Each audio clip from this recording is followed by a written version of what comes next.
Hello friends, हमारे video में आप सभी लोगों का स्वागत है। दोस्तों, आज मैं आप लोगों को अर्धवार्षिक परीक्षा के एक पेपर का हल आपके सामने प्रस्तुत करने जा रहा हूं।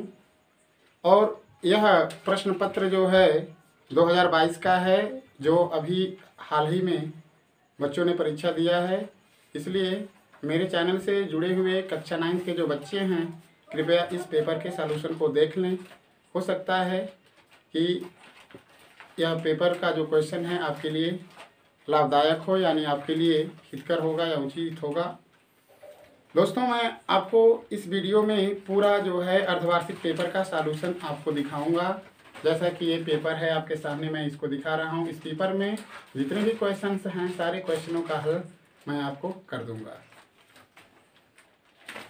आइए शुरुआत करते हैं। सबसे पहले आपको हम लेकर चलते हैं बहुविकल्पीय प्रश्न। बहुविकल्पीय प्रश्न। दोस्तों, सबसे पहले हम आप लोगों को बहुविकल्पीय प्रश्न का सॉल्यूशन देते हैं, हल देते हैं। देखिए, इस पेपर में पहला क्वेश्चन आपको उससे पूछा गया है कि ऋण 1 तथा +1 के बीच, ऋण 1 तथा +1 के बीच की पूर्णांक संख्या क्या होगी? पूर्णांक संख्या क्या होगी? दोस्तों, इसमें आपके सामने 4 विकल्प हैं। अ विकल्प जो है -2 है, ब जो विकल्प है वो 2 दिया है, स का जो विकल्प है वह 0 है, और द का जो विकल्प है वह 0.1 है। अब हमें ये देखना है कि इस विकल्प में से इस क्वेश्चन का उत्तर क्या होगा। दोस्तों, हमें ये ख्याल करना है कि हमें ऋण 1 और +1 के बीच की एक पूर्णांक संख्या पता करनी है। तो दो संख्याएं अगर दी होती हैं तो उनके बीच या उनके मध्य की संख्या निकालने के लिए हम करते क्या हैं कि इन दी हुई दोनों संख्याओं को जोड़ करके 2 से डिवाइड कर देते हैं।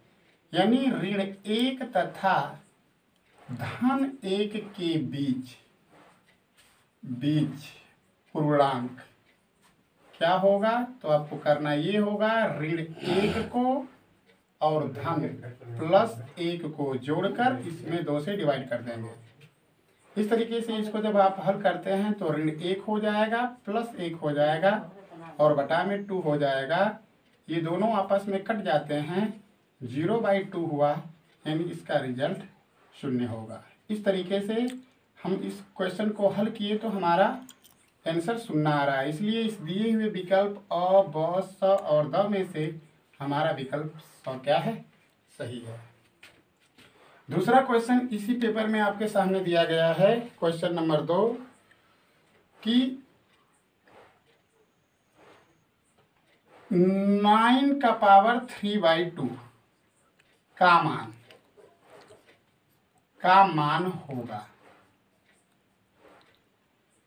ये प्रश्न है। इसमें भी विकल्प आपका दिया हुआ है अ, ब, स और द।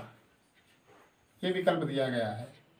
अ का विकल्प दिया गया है आपको 3, ब का विकल्प दिया गया है 27, स का विकल्प दिया गया है, ब का विकल्प इसमें दिया है आपका 9, स का विकल्प दिया है 27 और द का विकल्प दिया है 6।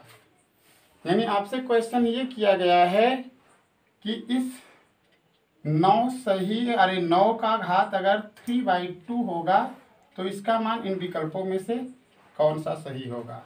तो आइए इसको हल कर लेते हैं। हमको दिया हुआ सवाल जो है 9 का पावर 3/2 है। इस चीज़ को अगर हम लिखते हैं तो 3 × 3 करेंगे और इसका पावर 3/2 हो जाएगा।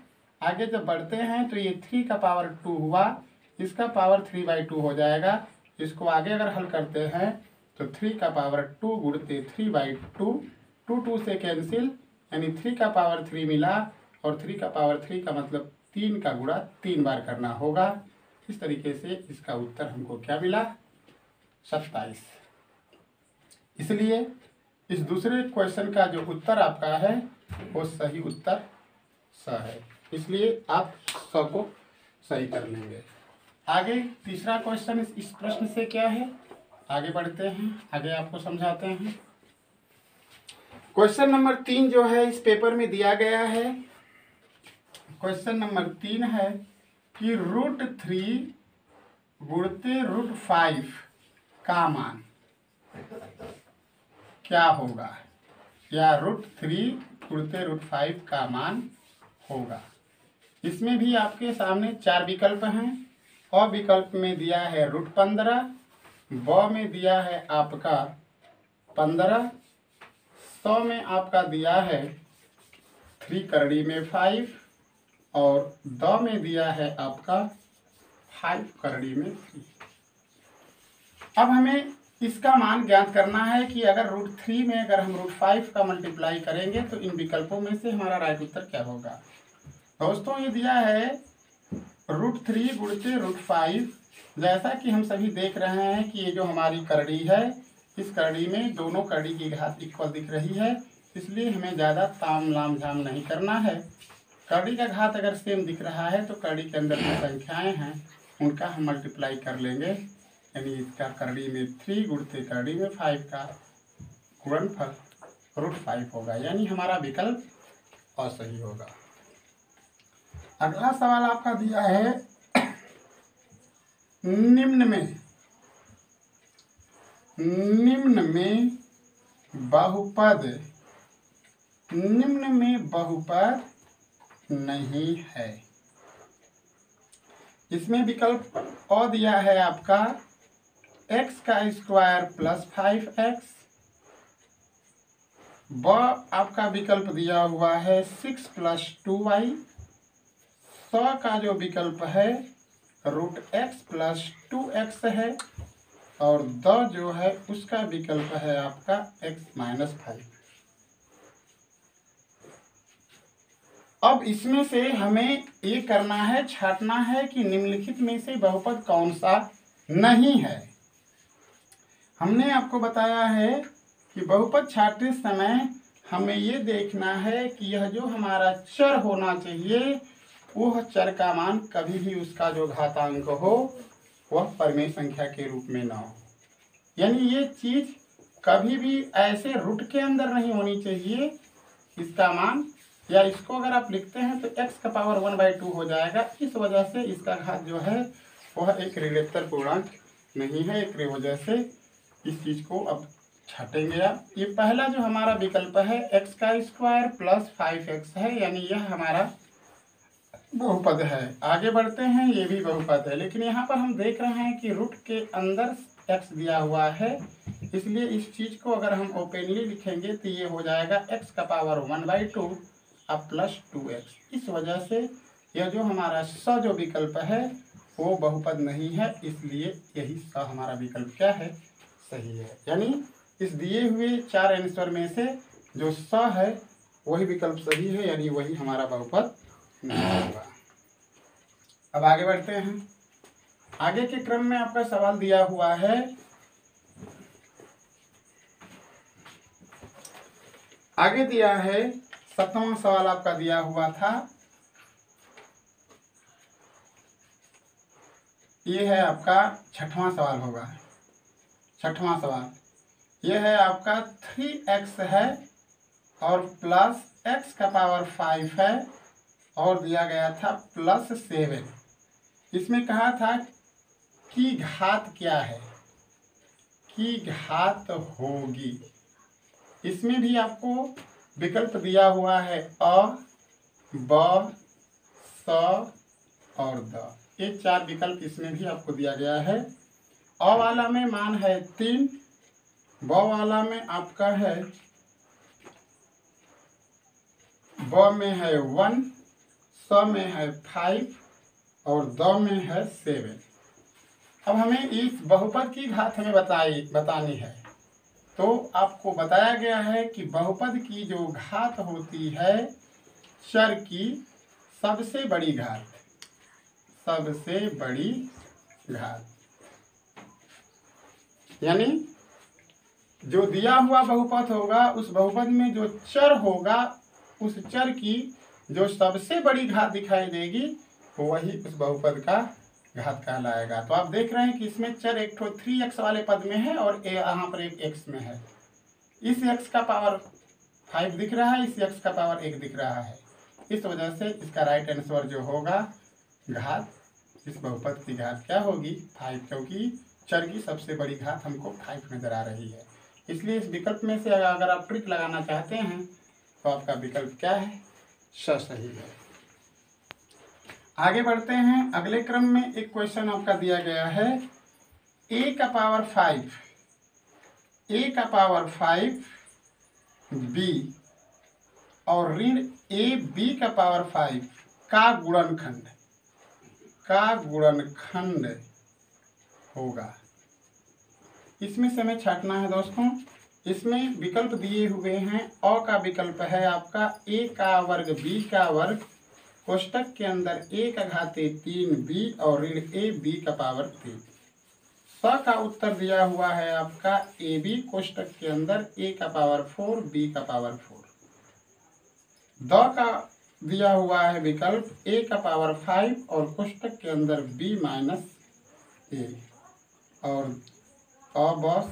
अब होगा ये आपका स होगा। और द वाला विकल्प आपका दिया हुआ है b का पावर 5 और कोष्टक के अंदर a माइनस a। दोस्तों हमें ये जो पद दिया गया है इस पद का हमें गुणनखंड करना है और इस गुणनखंड जो होगा इसमें से छांट करके देखना है कि कौन सा हमारा उत्तर यानी कौन सा विकल्प हमारा इस बहुपद का गुणनखंड होगा। तो दोस्तों इसमें से हम करते क्या हैं, इसमें हमको दिया गया है a का 5b और ऋण a b का घाते 5। हम देख रहे हैं कि जो दोनों पद दिए गए हैं उसमें से हम a b चीज को कॉमन कर सकते हैं। जब a b को कॉमन करेंगे तो इसमें से एक a निकला और ये b निकला, तो यहाँ पर अभी a का पावर 4 बच गया है। इसमें से जब आप a b को निकालेंगे तो a निकल गया और b के घाते 5 में से एक b निकल गया, यानी b का पावर क्या बचा 4। यानी यही आपका उत्तर है। इसको अगर सोचेंगे तो आगे और भी बढ़ सकता है, लेकिन आपको इन विकल्पों में से छांटना है। इस वजह से हम विकल्प देख रहे हैं कि हमारा विकल्प जो है वह भी क्या है, सही है। आगे के क्रम में बढ़ते हैं। पुनः आगे के सवालों को देखते हैं कि आगे हमें किस तरह के सवाल दिए गए थे। आगे के प्रश्नों को देखें आप। अगला हमारा क्वेश्चन दिया गया था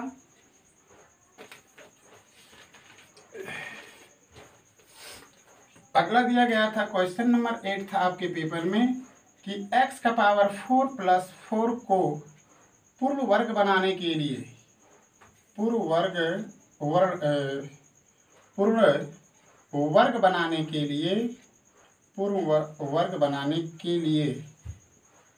लिए जोड़ना होगा। इसमें से आपका विकल्प जो दिया गया था, एक विकल्प आपका अ था जिसका मान दिया गया था 4x का वर्ग। ब जो आपका विकल्प था उसमें 2x दिया गया था। स जो विकल्प था उसमें 8x दिया गया था और द जो आपका विकल्प था वो 4x दिया गया था। अब हमें ख्याल कर लेना है कि इसको पूर्ण वर्ग बनाने के लिए क्या जोड़ना होगा। जैसे कि मैंने आप लोगों को अध्याय को पढ़ाते समय पूर्ण वर्ग के बारे में आपको हमने बताया कि किसी भी बहुपद को पूर्ण वर्ग लिखने के लिए आपके पास 2 ही विकल्प होते हैं, क्योंकि पूर्ण वर्ग बनता है a का वर्ग प्लस 2ab प्लस b का वर्ग। यानी इसको पूर्ण वर्ग के रूप में लिखेंगे तो a प्लस b लिख सकते हैं आप, या तो लिखें a का वर्ग माइनस 2ab प्लस b का वर्ग। इसको अगर पूर्ण वर्ग के रूप में लिखेंगे तो a माइनस b का वर्ग। यानी ये जो चीज हमको दिया गया था x का पावर 4 प्लस 4, कह रहा है कि इस बहुपद में यानी इस पद में हम क्या जोड़ दें कि इसको हम पूर्ण वर्ग के रूप में क्या कर सकें, लिख सकें। तो आपको देख रहे हैं कि इसमें जो हमको पद दिया गया है दोनों पद पूर्ण वर्ग दिख रहा है। यानी ये जो x के घाते 4 है यह x के वर्ग का वर्ग दिख रहा है और ये 2 का वर्ग दिख रहा है। इसलिए पूर्ण वर्ग बनाने के लिए ऐसी स्थिति आपके सामने जब हो कि दोनों जो दिए हुए पद हों वो पूर्ण वर्ग दिखाई दे, तो इस कंडीशन में पूर्ण वर्ग बनाने के लिए जोड़ना होगा। क्या जोड़ना होगा, तो इसका एक फार्मूला होता है 2 गुणते रूट पहला वर्ग पद गुणते दूसरा वर्ग पद। ये आपका टिप्स है, फार्मूला है। इस कंडीशन में अगर हम करते हैं तो 2 गुणते पहला वर्ग पद हमें x घाते 4 नजर आ रहा है, दूसरा वर्ग पद हमें 4 नजर आ रहा है। इस कंडीशन में 2 गुणते और x के घाते 4 का वर्गमूल x का पावर 2 होगा और 4 का वर्गमूल 2 होगा, यानी 2 2 जा 4 यानी 4x का वर्ग। यही आपका उत्तर है। अब विकल्प में देख लीजिए कि 4x का वर्ग कहाँ दिया गया है, यानी विकल्प आपका क्या सही है, असही है। उसी तरह से आगे बढ़ते हैं। अगला प्रश्न आपको दिया गया है। अगला प्रश्न आपका है कि यदि 9वां सवाल है पेपर में, दिया गया है कि यदि px is equal to x का पावर 2 और प्लस 5x और प्लस 3 हो तो p माइनस 1 का मान होगा। ये हमारा एक बहुपद दिया हुआ है और उस बहुपद में हमें इस मान को रख करके पता करना है। तो हम क्या करेंगे, हमारा दिया हुआ मान px इक्वल टू एक्स का वर्ग प्लस 5x प्लस 3 है। अगर हम चर के जगह पर -1 रख लेते हैं दोस्तों तो ये हो जाएगा ऋण 1 का वर्ग प्लस 5 गुणते ऋण 1 और प्लस 3 हो जाएगा। आगे जब बढ़ते हैं तो जब ऋण 1 का वर्ग करेंगे आप तो प्लस 1 हो जाएगा और ऋण 1 का गुणा जब प्लस 5 में करेंगे -5 हो जाएगा और प्लस 3 हो जाएगा। ये दोनों प्लस हैं, 3 और 1 मिलकर के 4 हो गया और -5 यानी माइनस क्या हुआ 1। अब आपको दिया हुआ जो विकल्प है उसमें अ आपका विकल्प है दिया हुआ 9, ब जो विकल्प है आपका 8 है, स जो आपका विकल्प है वो ऋण 1 है और द विकल्प दिया गया है वह 1 है। आपने इस चीज़ को हल करके देख लिया कि नहीं। जब हम x के जगह पर -1 रखते हैं तो हमारा परिणाम ऋण 1 आ रहा है। इन दिए हुए विकल्पों में से एडजस्ट करते हैं तो हमको मिल रहा है विकल्प क्या, सही है। अब उसी तरह से आगे एक सवाल 10वां दिया गया था आपको। 10 नंबर का सवाल था कि a का वर्ग प्लस 3a और -5 में बहुपद की घात होगी। इसमें अ विकल्प में आपका दिया है -5, ब दिया हुआ है 3, स दिया हुआ है 2 और द दिया हुआ है 9। और हमने आपको बहुपद की घात छांटने की बात बताई है कि जो भी हमें बहुपद दिया होता है उस बहुपद में हम चर की सबसे बड़ी घात देखते हैं। तो सबसे बड़ी घात हमको 2 नजर आ रही है, इसलिए क्वेश्चन नंबर 10 का विकल्प भी क्या है, सही है। क्वेश्चन नंबर आपका 11 किया गया है कि x का वर्ग ऋण 5x प्लस 6 का शून्यक होगा। इसमें भी विकल्प आपके सामने 2 ठो और 4 ठो दिए गए हैं।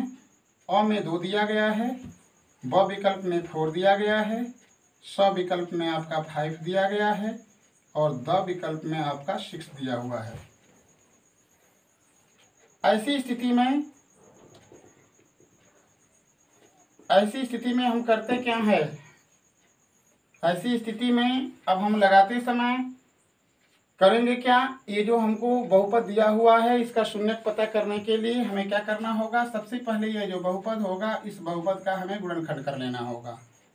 जब बहुपद का गुणनखंड हम करते हैं तो x का स्क्वायर -5x और प्लस 6, अगर किसी भी बहुपद का अगर शून्यक निकालना होता है तो उस बहुपद के बराबर शून्य करके ये जो बहुपद होता है उसका गुणनखंड कर लेते हैं।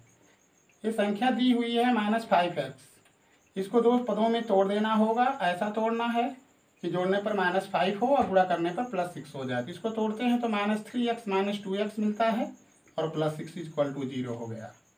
एक पद ये बना आपका, एक पद ये बना, इसमें से x को कॉमन कर लेंगे, x -3 होगा, -2 कॉमन कर लेंगे, x -3 हो जाएगा, यानी x -3 हुआ, x -2 हुआ इक्वल टू 0।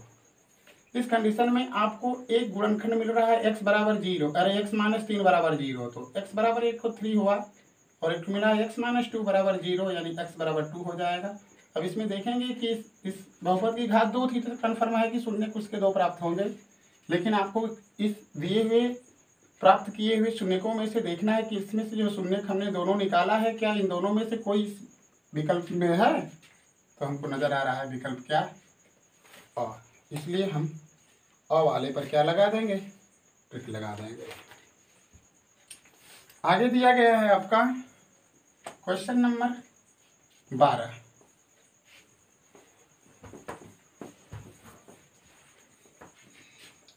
क्वेश्चन नंबर 12 आपका दिया हुआ है, क्वेश्चन नंबर 12।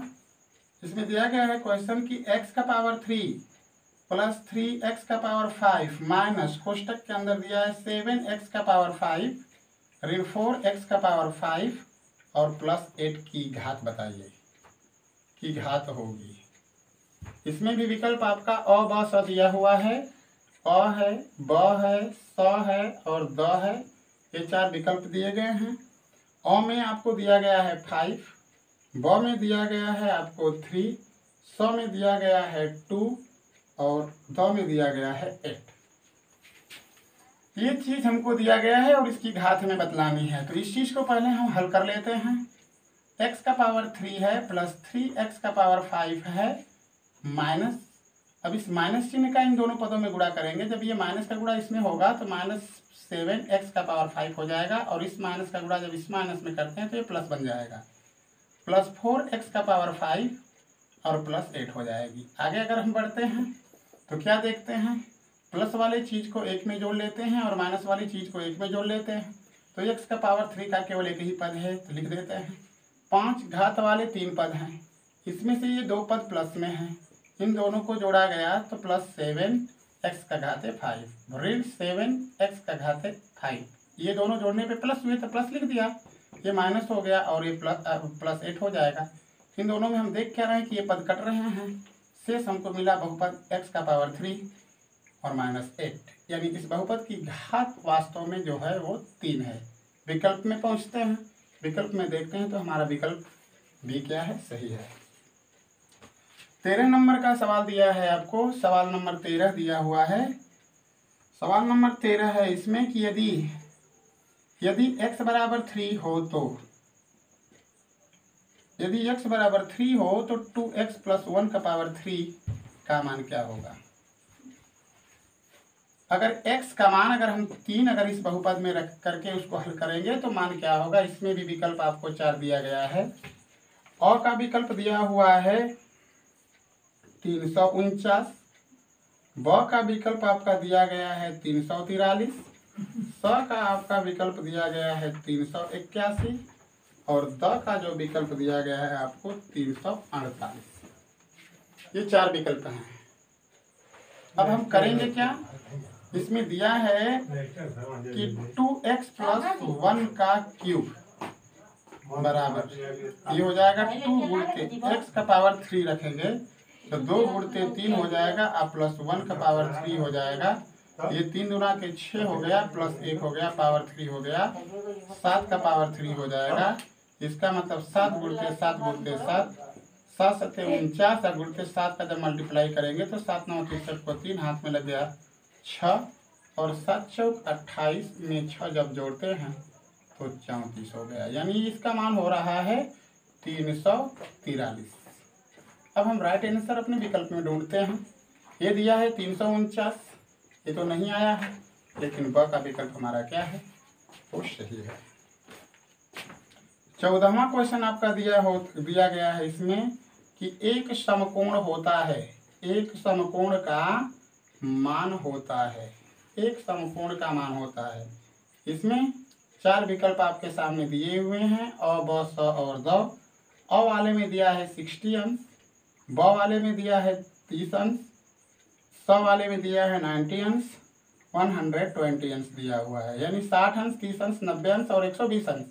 हमें करना है कि समकोण का मान कितने अंश का होता है। आप सभी लोग जानते हैं कि ऐसा त्रिभुज जिसका एक कोण 90 अंश का होता है समकोण त्रिभुज कहलाता है, यानी समकोण 90 अंश का होता है। इसलिए इसका विकल्प हमारा क्या है, सही है। आगे की स्टेप में बढ़ते हैं। अगला जब स्टेप लेते हैं तो उस अगले स्टेप में क्या होता है, किस तरीके का प्रश्न है, उस प्रश्न को हम देखें। इसमें दिया है 15वां सवाल में कि दो शीर्षाभिमुख दो शीर्षाभिमुख कोण का मान होता है दोस्तों। इसमें विकल्प अ, ब और स, द 4 विकल्प दिए हुए हैं। अ वाले विकल्प में दिया गया है बराबर और ब वाले में दिया गया है 2 गुना, श वाले में दिया गया है 3 गुना और द वाले में दिया गया है आधा।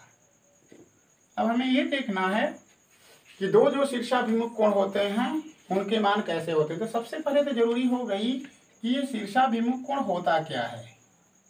तो सबसे पहले आते हैं, हम आपको बतलाते हैं कि शीर्षाभिमुख कोण क्या होते हैं। दोस्तों, जब दो तिरछी रेखाएं एक दूसरे को किसी बिंदु पर काटें, मानकर चलिए कि ये हमारी जो रेखा है वह AB है और दूसरी ये जो रेखा हमारी थी CD थी। ये दोनों तिरछी रेखाएं जो हैं एक दूसरे को जिस बिंदु पर काट रही हैं वह बिंदु A है। तो इन दोनों तिरछी रेखाओं को या तिर्यक रेखाओं को काटने पर आपके एंगल बन गए 4 ठो कोण बना। एक कोण 1 बना, एक कोण 2, एक 3 और एक 4 बना। 4 कोण बने, लेकिन इन 4 कोणों में से 2 कोण जो होते हैं शीर्षाभिमुख कोण के नाम से जाने जाते हैं। यानी आमने सामने के जो कोण आपको दिखाई दे ऊपर नीचे, यानी यह जो कोण 1 है यह 2 के सम्मुख है, तो कन्फर्म है कि कोण 1 और कोण 2 शीर्षाभिमुख कोण होंगे और 3 और 4 जो होगा वो भी शीर्षाभिमुख कोण होगा। इस कंडीशन में आपको बताया गया कि शीर्षाभिमुख क्या होता है। यानी 2 का 1 का 2 यानी आमने सामने के जो कोण आपको दिखाई देते हैं वो शीर्षाभिमुख कहलाते हैं और इनके मान आपस में बराबर होते हैं। अब कैसे होते हैं उसको आपको थोड़ा सा हिंट के रूप में बतला देते हैं। हमने बराबर पर ट्रिक लगा दिया, लेकिन आपको ये संतुष्टि नहीं हो रही होगी कि आखिर में ये कैसे होते हैं। तो उसके लिए इसी फिगर को लेकर के आपको समझाते हैं। देखिए दोस्तों, जैसे ये तिरछी रेखाएं थी, 2 तिर्यक रेखाएं थी, एक का नाम हमने दिया था AB और दूसरे का नाम हमने दिया था C और D। अगर मान लेते हैं, सपोज दैट ये मान लिया कि यह जो बिंदु O है जहां पर ये दोनों रेखाएं अगर काट रही हैं, इसमें जो ये बना हुआ एंगल AOC है, अगर इस चीज को अगर हम 100 अंश मान लेते हैं, सपोज दैट 100 अंश अगर मान लिया गया, तो कन्फर्म है कि यह C और यह जो D है एक रेखा है और एक रेखा के एक तरफ जो बनने वाले कोण जो होते हैं रैखिक युग्म के होते हैं। यानी एक तरफ के कोणों का जो युग्म होता है उनका योगफल 180 अंश के होता है। इस कंडीशन में अगर हम कोण A और D का मान निकालें तो 180 में से 100 को घटाना होगा। इस वजह से 180 में से जब 100 घटाया तो क्या बच गया, 80 अंश। फिर अगर इस हम AB रेखा को अगर लेते हैं तो ये और ये दोनों कोण ये भी रैखिक युग्म होंगे। इस कंडीशन में कोण AOD का मान और BOD का मान ये दोनों रैखिक युग्म के पेयर होंगे, जोड़े होंगे। इस कंडीशन से इन दोनों का भी योगफल जो होगा 180 अंश होगा। जबकि ये 80 अंश है, अगर इस कोण का अगर मान निकालते हैं तो पुनः फिर 100 अंश का होगा। फिर इधर आएंगे तो फिर वही बात हो जाएगी कि इस CD की जो नीचे जो रेखा है इन दोनों कोणों का भी योगफल जो होगा 180 अंश के बराबर होगा। तो ये 100 अंश ये है, अगर 180 में से इस 100 अंश को घटाते हैं तो 80 अंश हो गया। अब ये आपको बात सामने आ गई कि ये जो आमने सामने के एंगल दिखाई पड़ रहे हैं वो 1 है। इस वजह से हमने यहाँ पे बराबर पर क्या लगाया था, ट्रिक लगाया था। दोस्तों, अब आगे बढ़ते हैं। आगे जब बढ़ते हैं तो क्वेश्चन नंबर आपके सामने आता है 16। क्वेश्चन नंबर 16 हमसे क्या कर रहा, अरे हाँ 16 आता है। क्वेश्चन नंबर 16 बहुत ही इजी था, लेकिन जिसको नहीं आ रहा होगा उसके लिए तो कठिन ही है। ये हमको दिया गया था 5xy में चर संख्याएं क्या हैं, चर संख्याएं हैं। देखिए यह एक पद दिया हुआ है और इस पद में हमें चर संख्याएं पूछ रहा है। इसमें 4 विकल्प आपके सामने दिए हुए हैं, अ, ब, और दिया गया है द। अ में आपको विकल्प में दिया है 5 और x, ब में दिया गया है 5 और y, स में दिया गया है 5x और y, और द में दिया गया है दोस्तों x। जैसा कि मैंने आपको बताया है पहले ही अपने कुछ वीडियो में गणित के दौरान आपको बताया था चर और अचर के बारे में। चर और अचर, चर का मतलब होता है अक्षर और अचर का मतलब होता है अंक या गिनती। ठीक, तो अगर हम चर का मतलब अक्षर से समझते हैं तो हमको वही चीज तो इसमें ढूंढना है। हमको पूछा गया है कि ये जो बहुपद हमको दिया गया है इस बहुपद में चर संख्याएं क्या हैं, तो चर संख्याएं का मतलब हमें अक्षर को क्या करना है, इसमें से बतलाना है। तो ये जो हमको बहुपद दिया गया है इसमें अगर हम चर को ढूंढते हैं तो हमारे चर आपके सामने x और y दिख रहे हैं, इसलिए विकल्प हमारा जो है 10 सही है। 17 नंबर का जो सवाल है आपसे किया गया है कि x का पावर 5 माइनस x का पावर 3 प्लस 5 में बहुपद की घात क्या है। बहुपद की घात क्या है, क्या बहुपद की घात होगी। ये दिया है x का घात 5 ऋण x का पावर 3 प्लस 5 में बहुपद की घात होगी। इसमें 4 विकल्प दिया हुआ है आपका अ, ब, स और द, ये 4 विकल्प दिए हुए हैं। अ में उत्तर है आपका 3, ब में उत्तर आपका है 5, स में उत्तर है आपका 2 और द में उत्तर है आपका 8। इस बहुपद में हमें बहुपद की घात बतानी है। तो इसमें हमको चर के 2 पद दिखाई दे रहे हैं लेकिन सबसे बड़ा घात हमको 5 दिख रहा है, इसलिए इसके मुताबिक हमारा उत्तर जो होगा वो ब सही है। 18वां सवाल बहुत ही सरल था दोस्तों, लेकिन आप लोग किए हैं नहीं किए हैं अब आप लोग जानते होंगे, लेकिन उसका सॉल्यूशन मैं आपको दे रहा हूँ। इसमें 18 नंबर का क्वेश्चन किया गया है, बहुत ही अच्छी चीज पूछा गया है। बोला गया है कि समबाहु त्रिभुज में बहिष्कोण, समबाहु त्रिभुज में बहिष्कोण ACD का मान होगा। ACD का मान होगा। तो इसका मतलब आपको इस क्वेश्चन तो दे दिया है लेकिन इस क्वेश्चन में आपको फिगर नहीं बनाया हुआ है, इसलिए जब फिगर नहीं बनाया होगा तो आपको फिगर बनाना पड़ेगा कि फिगर क्या होगा। तो सबसे पहले हम चर्चा करते हैं इस ट्रायंगल के बारे में। समबाहु त्रिभुज क्या होता है, ऐसा त्रिभुज जिसकी प्रत्येक भुजा की लंबाई क्या होती है, समान होती है। यानी एक अगर हम ट्रायंगल ऐसे बना लेते हैं जिसका नाम हम देते हैं A, B और C, अगर इसमें से अगर ये प्रत्येक भुजा अगर इक्वल है तो वो समबाहु त्रिभुज होगा। और आपको ऑलरेडी पता है कि समबाहु त्रिभुज ऐसा त्रिभुज होता है जिसकी तीनों भुजाएं बराबर होती हैं और प्रत्येक कोण भी बराबर होता है, प्रत्येक कोण बराबर होता है। ये अगर 2 चीज अगर आप जानते हैं तो इस चीज को अब यहाँ पे ले लें अपने क्वेश्चन के लिए। अगर ये हमारा एक ट्रायंगल है जो A, B और C है, हमको बहिष्कोण दिखलाना है, तो आपको बताया गया है कि बहिष्कोण बनता कहाँ है। कोई भी ट्रायंगल होगा, कोई भी त्रिभुज होगा, अगर उसकी एक भुजा को आप आगे की तरफ बढ़ा देते हैं तो इस एंगल का नाम बहिष्कोण कहलाता है। और इस एंगल का मान सुदूर स्थित इन दोनों एंगलों के योग के बराबर होता है।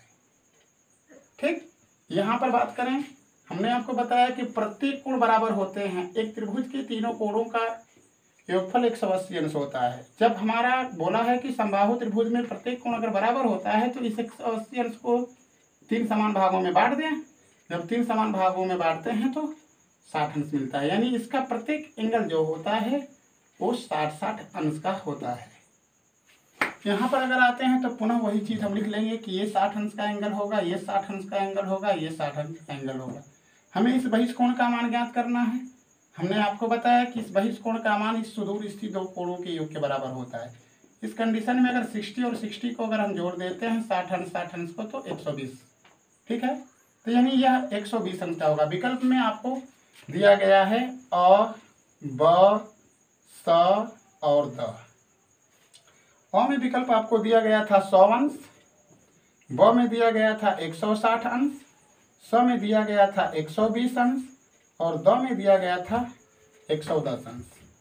तो अभी आपको पता हो गया कि हमारा विकल्प क्या है, स सही है। अगर इस चीज को अगर बहिष्कोण से लेते हैं तब भी दोस्तों आ जाएगा। अगर दूसरी चीज अगर ऐसे लेते हैं तो इस तरीके से भी ये सवाल आपका आ सकता है। ये जैसे ए है, यह बी है, यह सी है, ये आपका बना कोण ए सी डी जी, ये बहिष्कोण है। हमको पता है कि इसका प्रत्येक एंगल 60-60 अंश के होते हैं, तो हमने 60 अंश कर लिया। अब आप ये देख रहे हैं कि ये जो कोण हमारा ए सी डी बना है और कोण ए सी बी जो होगा वह रैखिक युग्म होगा, रैखिक युग्म होगा। जब वह कोण रैखिक युग्म होगा तो कन्फर्म है कि इस कोण का मान और इस कोण का मान 180 अंश होना चाहिए। तो जब ये 60 अंश का एंगल दे दिया है तो 180 में से अगर घटाएंगे तब भी 120 अंश आएगा। चाहे आप इस तरह से समझें या इस तरह से समझें, बात क्या है, सेम है। आगे की स्टेप में बढ़ते हैं दोस्तों। 19 नंबर का सवाल हमारा कहता है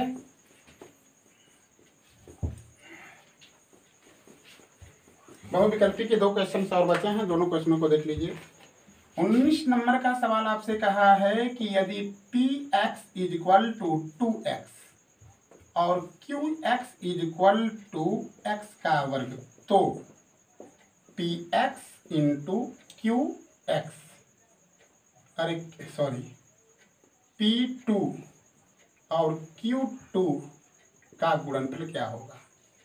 इसमें से आपको विकल्प 4 दिए हुए हैं, अ विकल्प, ब विकल्प, स विकल्प और द विकल्प। अ का विकल्प आपका 6 है, ब का विकल्प 16 है, स का विकल्प 12 है और द का विकल्प 8 है।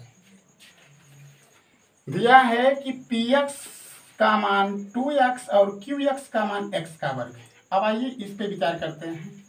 अगर हम px बराबर, अगर हमको 2x दिया है तो अगर हम p2 का मान निकालें तो 2 इंटू 2 यानी p2 का मान हमें 4 प्राप्त मिला। इसी तरह दिया है qx is equal to x का वर्ग। अगर हम ये दिए हुए मान को रखते हैं यानी इस यहाँ व्यंजक यानी बहुपद qx वाले में अगर रखते हैं x के जगह पे 2, तो इसका हमको रिजल्ट हो जाएगा 2 का वर्ग। इसका तरह हो जाएगा कि Q2 का मान हुआ 2 2 जा 4।